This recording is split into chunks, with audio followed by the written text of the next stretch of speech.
This episode is brought to you by CuriosityStream. Get free access to Nebula, the streaming platform built by all your favorite YouTubers, when you sign up for CuriosityStream at the link below. Imagine for a moment a society in which every human is afforded the basics of life. A reasonable income, a place to live, there's plenty of food and other necessities for everyone. Competition over scarce materials is no longer necessary. This stage of progress is called post-scarcity. If you've ever seen Star Trek, you're already familiar with the concept of a highly advanced post-scarcity society. Jobs are optional and based on personal preference and inclination, yielding many more people working in creative fields and the arts than we see in our modern reality. The Federation doesn't use money, despite the existence of banks and credits, which is a little confusing, but maybe a Trekkie can explain it in the comments. Every once in a while there's a shortage, but as a general rule, there's enough of everything to go around. The actual economic structure of the Federation is unclear. There have been suggestions that it's a form of techno-communist or highly advanced socialist system, but it's never explicitly spelled out. What we do know is that the Star Trek Society has found a way to decouple human value from work and provide all their citizens the necessities of life.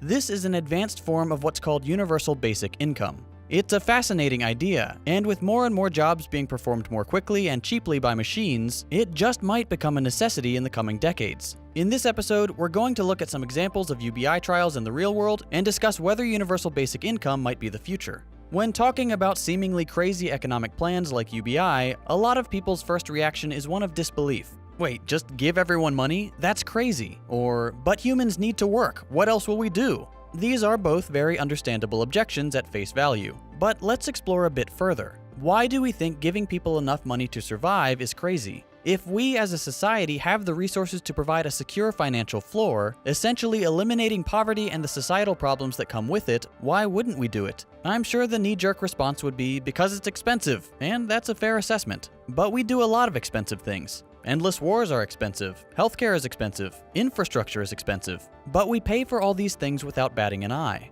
But we'll get to the cost of UBI later. In response to the claim that humans need to work, that work is supposedly our natural state, sure, meaningful use of our time may be important, but somehow I don't think working on a production line making 30 different kinds of poop emoji pool floats counts as meaningful work. The idea that our natural state is to work for a wage is a perversion of the understanding of existence. Obviously, we're not meant to just sit around and do nothing. But work doesn't just mean standing at a cash register all day. Work, in the fulfilling a human needs sense, can be anything from writing music, to rock climbing, to creating art, to raising children, to any number of other things that don't earn you money in our current system. Today, if we see someone who's not employed, whether they're creating beautiful paintings in their mom's basement or performing with their band on a street corner, we consider them lazy and somehow worth less than someone who sells hours of their life for a wage. This is a problem. If we can decouple human value from wage labor, we'll have a much richer understanding of what it means to be human. Is working a meaningless job producing cheap junk really any better than not working? I don't think so. And it's certainly not more worthwhile than pursuing a passion, even if that passion doesn't pay. Some people just want to work a simple job. That's fine. But that needs to be understood as a personal desire, not as a supposedly natural state.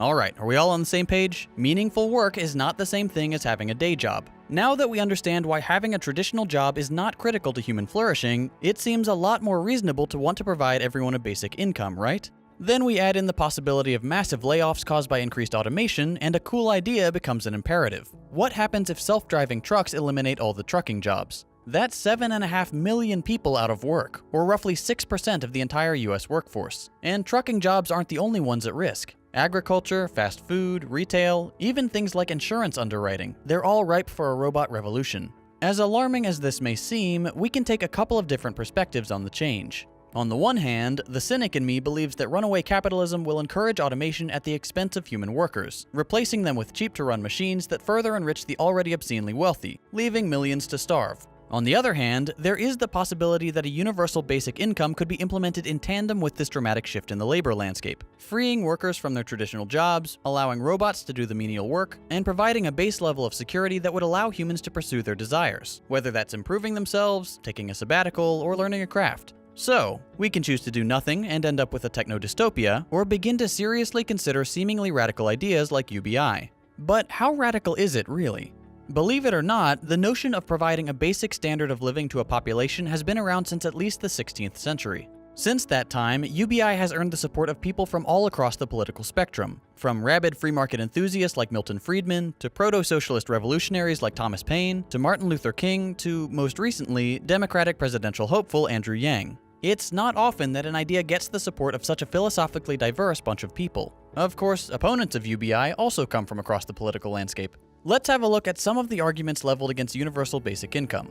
First and foremost is the claim that giving people, quote, free money will make them lazy and disincentivize work. This is the same accusation that's used when discussing welfare of any sort. And based on some preliminary data, there seems to be more of a correlation with disincentivization with welfare of the sort we see in America versus less means-tested options like no-strings-attached UBI. Of course, we'll definitely want a larger sample size before we make any huge investments and replace the welfare state with UBI. But there is some evidence to indicate that when a person is guaranteed a certain amount of money without the stipulation of needing to seek work to replace that money, they're actually more likely to find a job.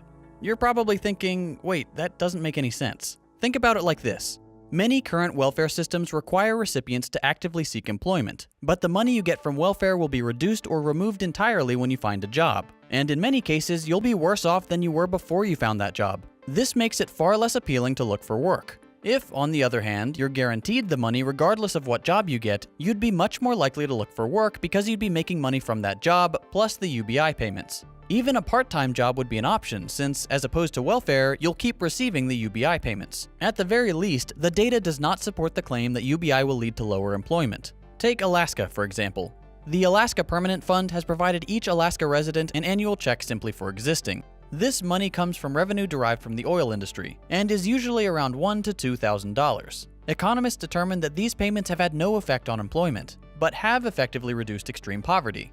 A recently concluded study in Finland reported similar results. Recipients were no more or less likely to seek work, but reported improved happiness and reduced levels of stress. One of the largest UBI programs currently running, and the only one implemented at a national scale, is in Iran. Back in 2011, Iran rolled out a new program that distributed fairly large monthly payments to families in order to replace the phased-out subsidies for electricity, fuel, heating, water, and bread. These payments originally averaged roughly 29% of each family's income, a significant amount, and have been scaled back in recent years. But again, economists found that the monthly payments did not affect employment numbers. We've seen similar results around the world, from Kenya to India to Namibia, and in each location the UBI payments did not affect employment, but did increase mental and physical well-being, reduce poverty-related crime, and increase school attendance. The other main argument against universal basic income is that it would be too expensive and difficult to implement. This is a serious concern. Estimates for establishing UBI in the United States vary, but they're generally in the trillions of dollars. That's a lot of money. Some opponents of UBI will say that money is wasted, or it's simply not feasible. Others, including many of my fellow socialists, will say that UBI won't fix the inherent problems of the capitalist system, and that it would sap resources from other pressing needs, like implementing universal healthcare. Whereas the concern that UBI would disincentivize work can be pretty well dismissed at this point, the cost and efficacy concerns deserve some real attention. There are ways we could reduce the complexity of implementing UBI, like skipping the means testing entirely and just giving every single adult a flat payment, then taxing the very wealthy at a higher rate to recoup that money. But we can't ignore the giant multi-trillion-dollar price tag. Really, it comes down to evaluating our priorities. Are robots suddenly going to take all the jobs? No.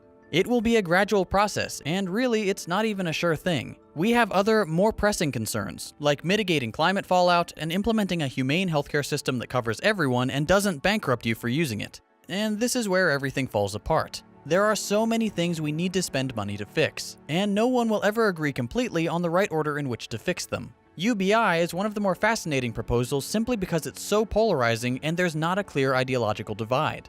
Maybe that's a good sign, maybe not. Whatever the future holds for UBI, I think it's an ideal we can all aspire to. A society where human value is not derived from selling hours of your life for a wage, where people can pursue their passions and produce beautiful things to share with the world, where everyone can afford the necessities of life and poverty has become a thing of the past. We'll debate the means of achieving this goal for years to come, but at least it's a goal we can all share. If you've seen my last few videos, you'll have noticed that YouTube has been demonetizing a lot of them. That's why some of my creator friends and I teamed up to build Nebula, a streaming platform built by and for YouTubers like me, so we don't have to worry about demonetization. Since Nebula is all about creating thoughtful content, we've partnered with CuriosityStream, an established streaming platform with a solid track record of caring about great educational content and the financial security of those who produce it. CuriosityStream is an online streaming service with thousands of nonfiction titles from some of the best filmmakers in the game. You can find tons of great episodes like their Dream the Future series, which offers hours of content you'll love if you enjoyed this week's video. As educational creators ourselves, we love CuriosityStream. So, we've worked out a deal where if you sign up for CuriosityStream at the link below, you'll also get access to Nebula, 100% free. For a limited time, CuriosityStream is offering 26% off their annual plan. That's less than $15 a year for both CuriosityStream and Nebula, which, in my humble opinion, is a pretty great deal. Since we're all stuck inside anyway, why not spend some time watching fascinating documentaries on CuriosityStream? Or check out Nebula's original content, like Real Engineering's Logistics of World War II series. You can also watch all my videos as they were intended, ad-free. There really is something for everyone, and by signing up at the link below, you're helping us produce more content without the fear of demonetization.